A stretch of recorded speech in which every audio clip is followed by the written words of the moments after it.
The charges are as follows. James Crumbley is charged with 4 counts of involuntary manslaughter. Jennifer Crumbley is also charged with 4 counts of involuntary manslaughter. On November 21st, 21, a teacher at the Oxford High School observed Ethan Crumbley searching ammunition on his cell phone during class and reported the same to school officials.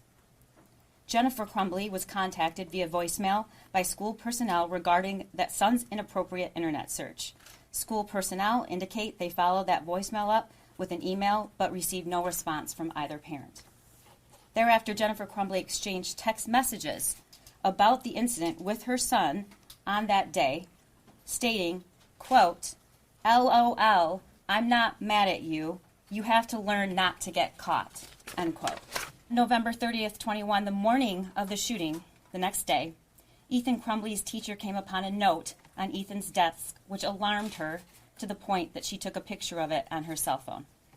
The note contained the following: a drawing of a semi-automatic handgun pointing at the words, quote, the thoughts won't stop, help me, end quote.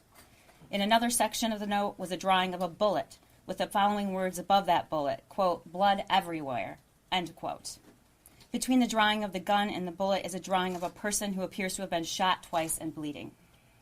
Below that figure is a drawing of a laughing emoji. Further down the drawing are the words, quote, my life is useless, end quote.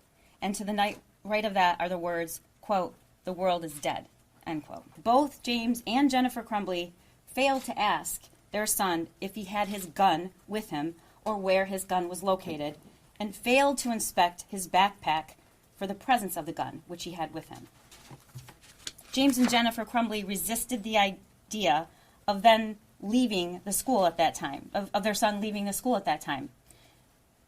Instead, James and Jennifer Crumbley left the high school without their son. He was returned to the classroom. When the news of the active shooter at Oxford High School had been made public, Jennifer Crumbley texted to her son at 1:22 p.m., quote, Ethan, don't do it, end quote. At 1:37 p.m., James Crumbley called 911, reporting that a gun was missing from his house and he believed his son may be the shooter. Further investigation revealed that the 6-hour 9mm handgun purchased by James Crumbley was stored unlocked in a drawer in James and Jennifer's bedroom. The gun recovered from the shooter at the school after the shooting was the same gun that was purchased by his father, James Crumbley, on November 26, 2021, in the presence of his son.